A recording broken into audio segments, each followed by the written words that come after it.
The crystalline dome of the Grand Nexus station glittered with the light of 1,000 stars as diplomats from across the known universe gathered for the Centennial Galactic Summit.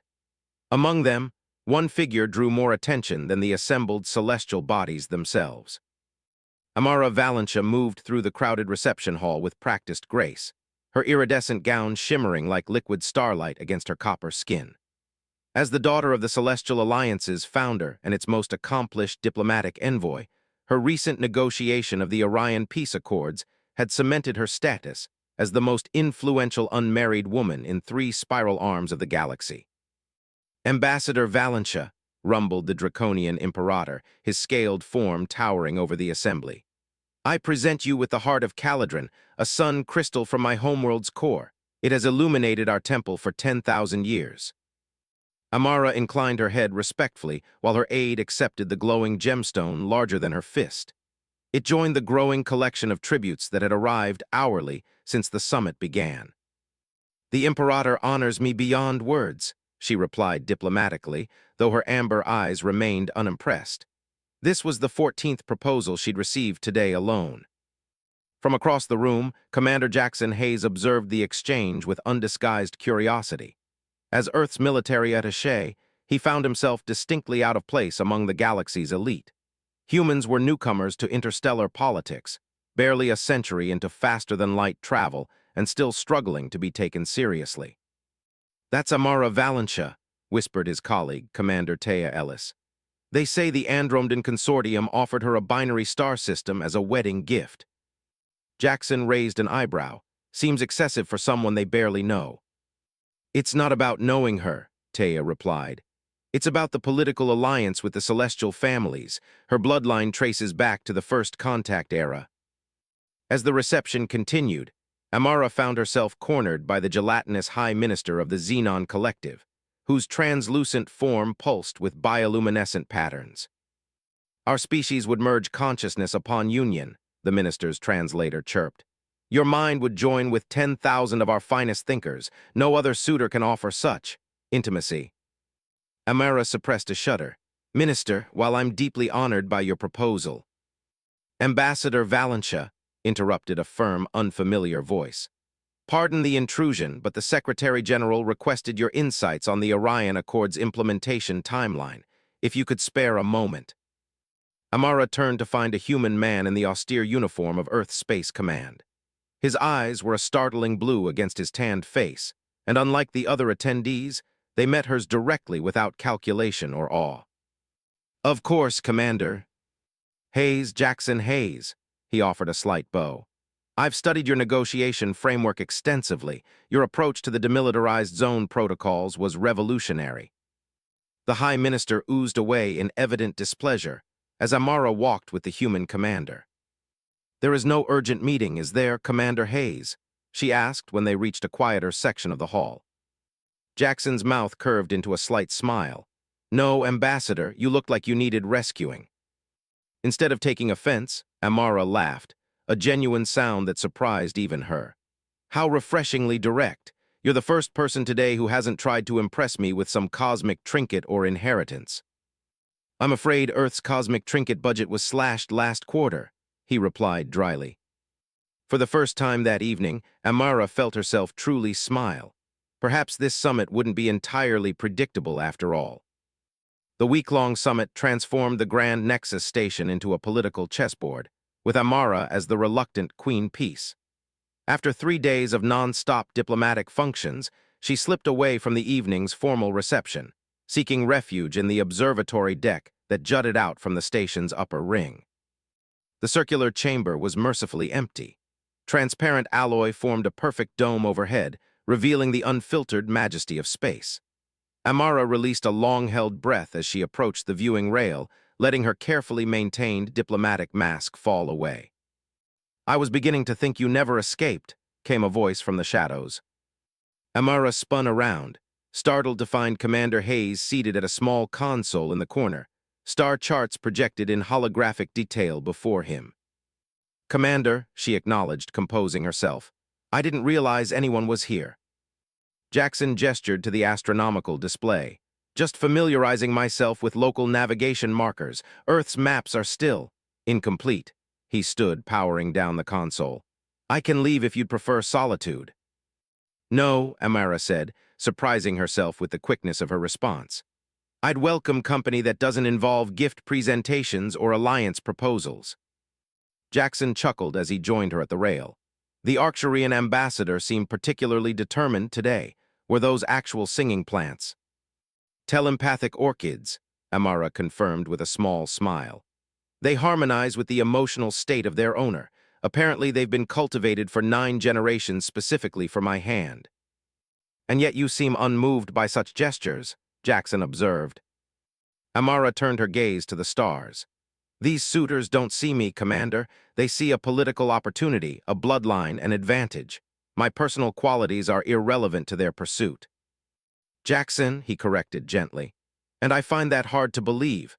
Your negotiation of the Orion Accords saved millions of lives. That wasn't about bloodline, that was brilliance. Something in his earnest assessment warmed her more than any extravagant gift had. You've studied my work closely. Earth has much to learn about galactic diplomacy, he admitted, and few teachers as skilled as you. They fell into easy conversation about their respective worlds. Unlike her other interactions at the summit, Jackson asked questions about her thoughts, her dreams beyond duty. He spoke of Earth's oceans and forests with such vivid description that Amara could almost feel the wind and salt spray he described. It sounds beautiful, she said wistfully. I've never visited Earth. Perhaps someday, Jackson began, but was interrupted by the station's emergency klaxon. Red alert lights bathed the observatory as the station's AI announced. Security breach detected in habitation ring. All personnel initiate emergency protocols. They exchanged a single glance before moving in perfect synchronicity toward the exit. In the corridor, chaos had erupted as diplomats and their entourages hurried toward escape pods.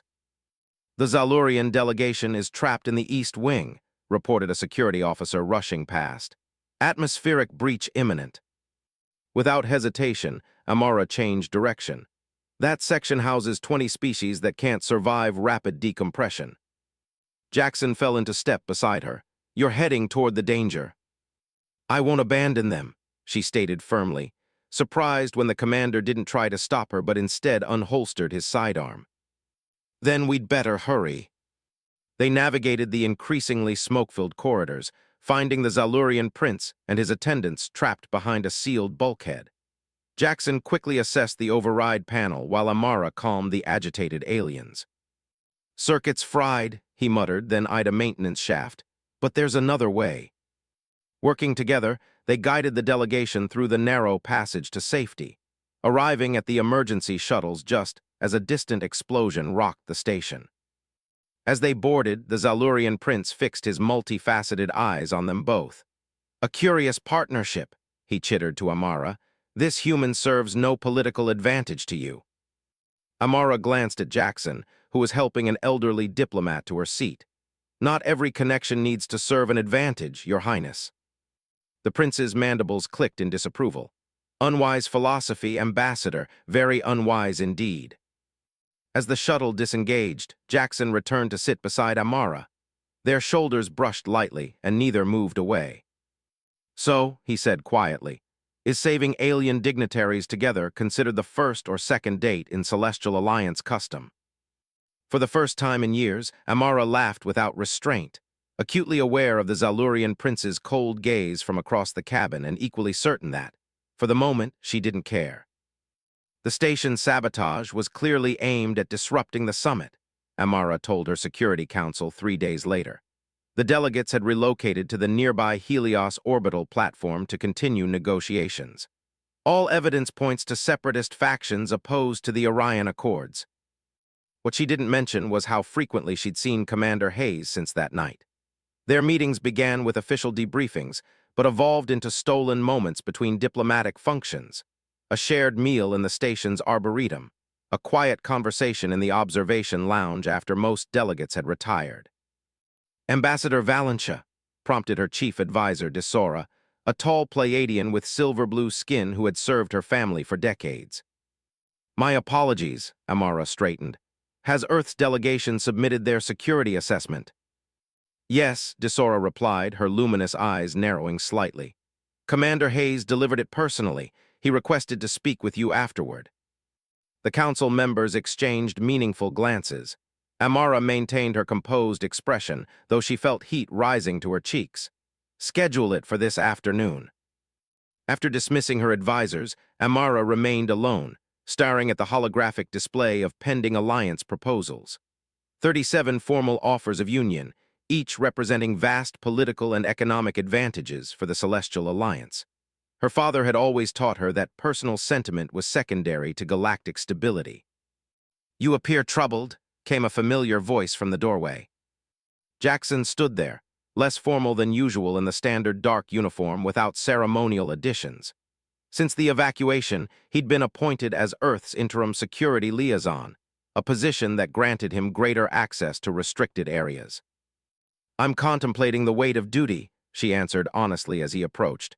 "Something I suspect you understand well." All too well, his eyes fell on the display of suitors. Impressive lineup, the Zalurian prince seems particularly determined. Prince Clavex has been persistent since our evacuation together. Amara deactivated the display with a wave. "He views your presence during that incident as an affront." Jackson raised an eyebrow. "Because I helped save his life. Because you demonstrated competence equal to his royal guards despite being human." She moved closer. "Many species still view Earth as primitive. Your actions challenge that perception." "And is that why you continue to meet with me?" His voice remained measured, but his eyes searched hers. "To challenge perceptions." Amara reached out, her fingers lightly brushing his. The simple contact sent warmth cascading through her. "I meet with you because when I'm with you, I'm not Ambassador Valencia of the Celestial Alliance. I'm just Amara." His hand closed around hers. "And that's who I see, just Amara." The door slid open without warning. Desara entered, freezing momentarily at the sight of their joined hands before her diplomatic training reasserted itself. "Ambassador, the High Council requests immediate communication." Her tone revealed nothing, but her eyes conveyed volumes. "It's regarding succession matters." Jackson released Amara's hand, stepping back with practiced professionalism. "I'll submit the additional security protocols later, Ambassador." After he departed, Desora's composure finally broke. "Amara, have you lost all reason? Fraternizing with a human will undermine everything your family has built." "It's not fraternization. The entire station is whispering about it," Desora hissed. "Prince Clavex has formally complained to the Council. The Andromedan Consortium threatens to withdraw from the Accords if you continue dishonoring their proposal with human distractions." Amara felt cold realization settle over her. "They're monitoring my private movements." "Of course they are. You're the most politically valuable unmarried woman in the Alliance." Desora's expression softened slightly. "Your father transmitted an urgent message. The Council expects you to announce your choice by the summit's conclusion, and they've made clear which alliances they consider acceptable." Across the station, Jackson faced similar pressure in the Earth delegation's quarters. "Commander, your behavior is jeopardizing humanity's standing," Admiral Chen stated flatly. "Ambassador Valencia is politically beyond your reach. These aliens view your interaction as presumptuous at best, insulting at worst." "With respect, sir, our interactions have been entirely appropriate," Jackson replied stiffly. "Appropriate by human standards, perhaps." The Admiral's expression hardened. "We're barely tolerated in galactic politics. One misstep could cost Earth crucial protection treaties." Later that night, defying all warnings, they met in the maintenance level of the greenhouse module. Between tropical plants from 100 worlds, they finally spoke without diplomatic filters. "They want me to choose by week's end," Amara whispered against his shoulder as they stood entwined among phosphorescent flowers. "To secure the strongest possible alliance." Jackson's arms tightened around her. "And what do you want?" "Something impossible." She looked up at him, years of diplomatic restraint crumbling as she pressed her lips to his. Their kiss deepened with restrained hunger finally breaking free. Heedless of the surveillance drone hovering silently in the shadows above, its recording eye blinking steadily red. The recording of their kiss spread through diplomatic channels with alarming speed. By morning, the summit was in turmoil. 7 delegations had formally withdrawn their marriage proposals, citing insult to their honor. 3 more threatened to leave the conference entirely. Amara stood before the emergency session of the Celestial Council, her father's holographic image dominating the center of the chamber. High Counselor Valanche's expression remained impassive, though disappointment radiated from his ancient eyes. "You understand what's at stake," he said, his voice echoing through the chamber. "The Zalurian Empire controls key hyperspace lanes. The Andromedan Consortium possesses technology centuries beyond Earth's capabilities. These alliances cannot be sacrificed for sentiment." Amara lifted her chin. "Father, I've served the Alliance faithfully for 15 years. I've negotiated treaties that have saved billions of lives, yet now I'm treated as nothing more than a bargaining chip." Murmurs rippled through the assembled counselors. Her father's expression softened slightly. "Your diplomatic achievements are unquestioned, daughter, but this attachment to a human threatens everything we've built. Their species is barely spacefaring with minimal political influence." "Perhaps influence shouldn't be measured solely by technological advancement," Amara countered. "Commander Hayes demonstrated courage and integrity during the station attack, qualities that transcend species." Before her father could respond, the chamber doors slid open. Prince Klavex of the Zalurian Empire entered, his chitinous exoskeleton clicking against the polished floor. Behind him, 6 armored guards flanked a tense-looking Jackson Hayes. "Honorable Council," Klavex's mandibles twitched as his translator converted his clicks into standard galactic language. "I invoke the right of contested claim, as established in the Second Compact of the Celestial Alliance." Gasps erupted across the chamber. Amara's blood ran cold. The ancient ritual hadn't been invoked in 3 generations. Her father's hologram flickered. "Prince Klavex, such measures are hardly necessary." "The law is clear," the Zalurian prince interrupted. "When multiple suitors seek union with a highborn member of the Alliance and dishonor has occurred, the right may be invoked. I have been dishonored by this human's presumption." Klavex turned his multifaceted eyes toward Jackson. "Unless the human withdraws his pursuit, he must face the challenge of worthiness against champions of the offended parties." Jackson stepped forward. "I accept the challenge." "Jackson, no," Amara protested. "The challenge was designed for species with comparable abilities. You'd face beings with strength and reflexes far beyond human capacity." "The human has accepted," Klavex chittered with satisfaction. "The right begins at dawn." The challenge arena was constructed on the station's lowest level, a circular field surrounded by barriers of energy. Delegates from every world filled the observation tiers, eager to witness the spectacle of a human facing alien champions. Amara found Jackson in the preparation chamber, donning minimal protective gear. "This is madness," she pleaded. "No human has ever survived the full challenge. Withdraw now, we'll find another way." Jackson secured the last piece of armor. "If I withdraw, I validate every claim that humans are inferior and unworthy of equal standing." He took her hands. "Beyond that, I'd be saying you aren't worth fighting for."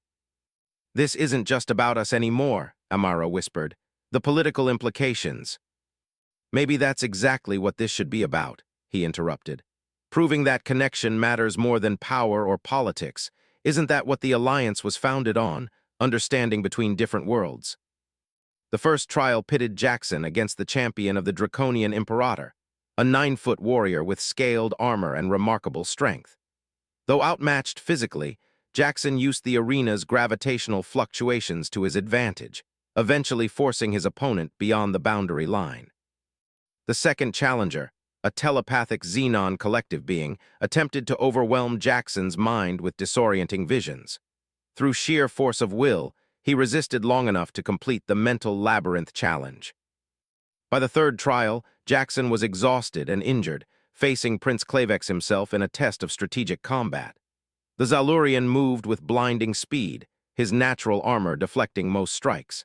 Yet Jackson's unconventional Earth military tactics repeatedly surprised the prince. As the final minutes of the trial counted down, Klavex lunged forward, mandibles extended toward Jackson's exposed neck. In a desperate move, the human commander dropped and rolled, using the prince's momentum against him. The maneuver sent Klavex tumbling across the boundary line just as the signal sounded. Silence fell across the arena before erupting into chaotic discussion. No one, least of all Klavex, had expected the human to survive all three trials. Bloody and barely standing, Jackson looked up to where Amara watched from the diplomatic observation box. Her face showed a mixture of relief, pride, and deepening worry. They both knew this victory would only intensify the political storm surrounding them. In the shadows of the arena's exit tunnel, the defeated Zalurian prince chittered quietly to his aides. "Prepare the warships. If we cannot have the alliance through marriage, we shall have it through force." The aftermath of the challenge left the summit in unprecedented disarray. Within hours of Jackson's victory, the Zalurian delegation had departed the station without formal farewells, a serious diplomatic breach. Intelligence reports warned of unusual movements among their battle fleets near Earth's sector. In the Celestial Alliance's private chambers, Amara faced her father's hologram alongside the full council. Her calm exterior belied the storm of emotions within. "The Zalurians are mobilizing for war," High Counselor Valentia stated gravely. "They claim Earth has insulted their honor by interfering in galactic affairs beyond their station. 6 other rejected suitors have pledged support to their coalition." "This was never about honor," Amara replied. "It's about control they believed they would gain through me." An elder counselor leaned forward. "Nevertheless, Earth stands exposed. Their defenses cannot withstand such a coalition. Millions could die because of this attachment." The weight of those words pressed against Amara's heart. Every diplomatic instinct told her to sacrifice personal happiness for galactic stability, exactly as she'd been trained to do since childhood. "The summit concludes tomorrow," her father said softly. "You must make your choice known before then, for the good of all worlds." In Earth's delegation quarters, Jackson faced similar pressure from his superiors. "We're recalling you immediately," Admiral Chen announced. "Your presence is inflaming an already volatile situation." "Running away will only validate their perception of human weakness," Jackson argued. "There must be another solution." "Commander, I understand your feelings for Ambassador Valentia, but—" "This isn't just about my feelings," Jackson interrupted, a plan forming in his mind. "It's about what our relationship represents, the very principle the Celestial Alliance was founded upon." That night he sent Amara a message containing a single line: "Meet me at the observatory deck at midnight. I have an idea." When she arrived, he was waiting with a small communications device and determination burning in his eyes. "The challenge wasn't just about us," he began without preamble. "It exposed something fundamental: fear of change, fear of seeing power structures disrupted." Amara nodded. "The old powers believe they're losing control as newer species gain influence." "Exactly. So what if we reframe everything?" Jackson activated the device, projecting star charts of disputed territories. "What if our union becomes not a threat, but an example of what the Alliance was always meant to be?" They worked through the night, drawing on Amara's diplomatic genius and Jackson's strategic thinking. By dawn, they had crafted something unprecedented. The final session of the summit began with tension thick in the chamber. Delegates murmured anxiously as Amara took the central platform, her formal attire bearing the insignia of both her family lineage and, surprisingly, Earth's emblem. "Honored representatives," she began, her voice clear and resolute. "For generations, the Celestial Alliance has proclaimed unity while practicing division, categorizing worlds by their technological advancement, military strength, or genetic lineage." Uneasy whispers spread through the assembly. "Today I come before you having made my choice of union." She extended her hand, and Jackson stepped forward to join her. "I choose Commander Jackson Hayes of Earth, not despite his humanity, but because of it. Because true strength lies not in domination, but in connection, in seeing value beyond power." The chamber erupted in protests until her father raised his hand for silence. "The Zalurian coalition threatens war against Earth," she continued calmly. "They claim humans have reached beyond their station. I ask you, what station should limit any sentient being's capacity for understanding, courage, or love?" Jackson activated a holographic display showing the founding charter of the Alliance. The original purpose of this body was to transcend differences for mutual prosperity. Somewhere along the way, that vision became corrupted by hierarchies. "We propose a reformation," Amara declared. A return to first principles, where diplomatic standing depends not on military might or technological advancement, but on contribution to collective well-being. She turned to face the Andromedan ambassador. Your Excellency, would the consortium truly prefer war to collaboration? The medical technology Jackson's people developed for treating plasma burns saved 50,000 of your citizens last year. One by one, they addressed each hostile delegation, highlighting instances where Earth, despite its primitive status, had contributed meaningfully to their worlds. Our union, Amara concluded, isn't a rejection of alliance but its purest expression, not forced through political arrangement but forged through genuine understanding. In the tense silence that followed, the Andromedan ambassador slowly rose. The consortium withdraws its objection to this union. Ambassador Valencha's logic is impeccable. Others followed, reluctantly at first, then with increasing conviction as the wisdom of avoiding unnecessary conflict became apparent. When only the vacant Zalurian seat remained opposed, High Counselor Valencha himself stood. My daughter has always understood the true purpose of diplomacy better than most. Pride tinged his ancient voice. The Alliance accepts this union and the principles it represents. 3 days later, as the reformed summit concluded with unprecedented cooperation agreements, Amara and Jackson stood alone on the observatory deck where their journey had begun. The Zalurians are standing down their fleet, she told him, relief evident in her voice.